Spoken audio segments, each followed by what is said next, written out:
this is Matt with the fitness channel. The next presentation is going to be on your vertebral column.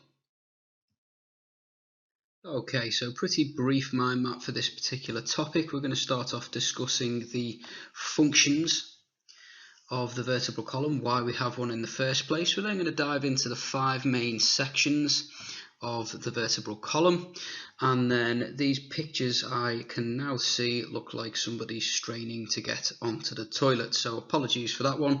But what we're going to be covering are the 3 main postural deviations that you'll need to know about as a gym instructor. Okay, so why do we have a vertebral column? Well, as you can imagine, there are 5 main reasons that we have a vertebral column. First main function of the vertebral column is protection. So there's a pretty important cord which runs right the way down the middle, or a nice little gap or foramen through that vertebrae. So it's going to protect that spinal cord. It's going to provide you with balance and stability, so it's kind of the center of your body, and it gives you that ability to stabilize, ability to hold your own balance. It offers attachment points, not only attachment points for some of the bones, so something like your ribs and your skull in particular are going to attach onto the spine, or rather the vertebral column. What it also does is it provides attachment points for muscles. So in particular, what we'll learn at level 3 are the different muscles which will attach onto the transverse processes here. And we'll also learn what's going to be attaching onto the spinous processes, which are the ones just here. The spine does allow movement, and it is relatively flexible. It's more flexible in certain directions than it is for others, but fourth function is flexibility and movement. And then the last one is to support the structure and all of the weight of the body, and that's not just during static sitting down, it's also during dynamic movements as well. So it's a pretty strong thing, and it'll take quite a lot of weight. So what we need to understand now are the 5 main sections of the vertebral column. So if you have a little look here, it's as if we're kind of looking at someone who's looking over in this direction here, and we've gone into the body and we're looking at their spine. The first section, which is this section here, is what we refer to as the cervical, or cervical if you are an American person. So cervical it's got 7 individual vertebrae, 1, 2, 3, 4, 5, 6 and 7. The next part, which is the big part of your back, here it's the largest part, it's got the most vertebrae in it, it should allow a little bit of mobility in there.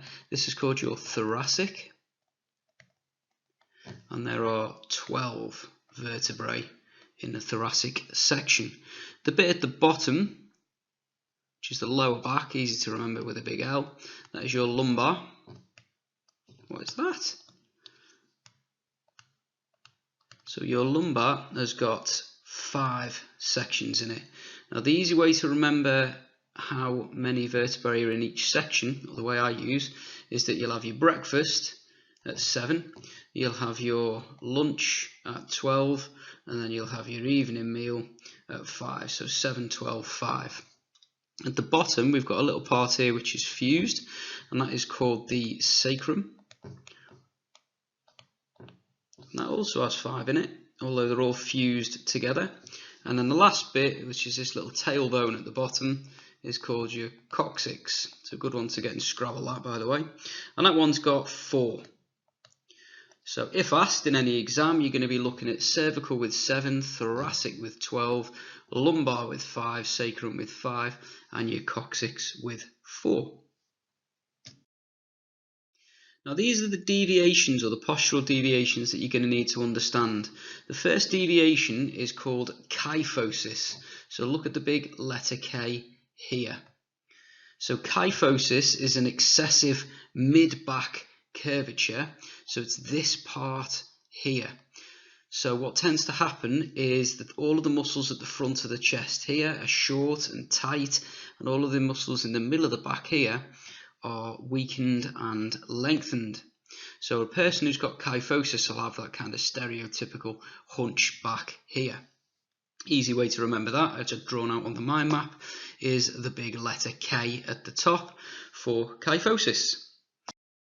Next one is lordosis. So lordosis is all to do with this lumbar part of the spine. So what you end up with here is an excessive lower back curve. So it's a real curve, a sticky out bum into here.